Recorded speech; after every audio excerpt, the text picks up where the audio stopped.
serial care kan. Aha. Sedikit lah tentang serial care ni, bagaimana Kai boleh terlibat dengan serial care dan kenapa Kai ada passion kat situ untuk sama-sama menyertai serial care membantu mereka yang memerlukan.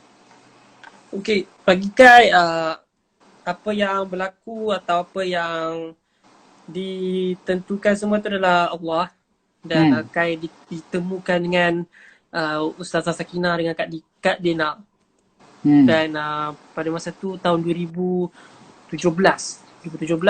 Kai dipertemukan oleh mereka. Dan Kai langsung berfikir kenapa Kai bertemu dengan diorang. Kenapa Kai dipertemukan dengan diorang. Dan Kai pun dapat tahu diorang daripada NGO, Sirakes dan sebagainya. Dan dari situ pun kita dah boleh fikir, okey, ni Allah dah tentukan, dah temukan saya dengan orang ni sebab apa? Sebab Allah dah bagi kita kena bagi balik. Macam tu. Kita kena dah betul-betul depan mata kita. Itulah cara kita. Kalau nak kata macam contoh kata kita nak bagi balik apa yang Allah bagi daripada segi semangat dan sebagainya, rezeki yang Allah bagi kita nak share balik dengan orang. Macam Kai sendiri, Kai pun tak tahu macam caranya nak buat kalau Kai nak share rezeki tu kepada rakyat-rakyat yang memerlukan. Kita pun tak tahu nak usaha macam mana sendiri. And then Kai ditemukan oleh dengan Ustazah Sakinah dan Kak Dana. Jadi benda tu adalah orang kata depan mata memang dah ada lah. And then Kai ambil benda tu sebagai kata nak give and take. Okay.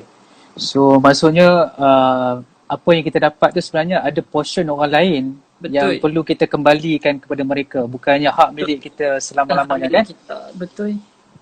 So itulah sebagai umat Islam, antara benda yang perlu kita lakukan adalah untuk membantu mereka yang memerlukan lah. Dan untuk pengetahuan Kai kan, sebenarnya salah satu cara untuk kita nak elakkan stres adalah dengan kita bagi sumbangan kepada orang lain. Betul. Okay, abang kongsi satu perkara lah. Surah yang kita selalu baca. Inna a'tainakal kautsar kan? Kita baca tu kan? Fasalli li rabbika wanhar. Inna syani'aka huwal abtar kan? Betul? Surah ni Allah Ta'ala turun kepada Nabi Muhammad SAW dalam keadaan Nabi kematian anak lelaki dia. Nabi anak lelaki dia meninggal. Kemudian pada masa tu Nabi dibantai oleh kaum musyrikin sebab bawa satu ajaran agama yang bertentangan dengan nenek moyang. Maka Nabi berada dalam keadaan yang sedih. Lalu Allah Ta'ala turunkan ayat ni, Inna a'tainakal kautsar, sebenarnya kami kurniakan kepada kamu al-kautsar. Al-kautsar ni adalah nikmat yang banyak, yang tidak terhitung. Okay? Jadi salah satu cara untuk kita nak release stres, nak menghadapi stres, yang pertamanya adalah bila kita stres, fikir masalah tu, lupa sekejap, ingat nikmat yang Allah Ta'ala bagi yang banyak pada kita tu. Itu step pertama.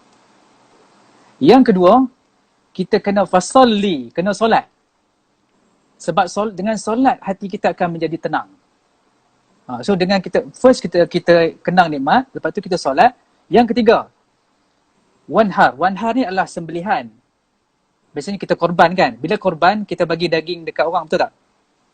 Itu adalah salah satu bentuk kita bagi sumbangan sedekah kepada orang lain. So maksudnya bila kita nak berhadapan dengan stres, salah satu caranya dengan kita bagi kepada orang lain. Mungkin kita tak nampak secara fizikal Allah Ta'ala bantu kita, tapi sebenarnya bila kita rasa release, sebenarnya ada sesuatu yang telah kita buat. Antaranya adalah sedekah. Jadi ni antara tip yang boleh kita buat lah, trik yang ringkas bagaimana untuk kita nak berhadapan dengan stres.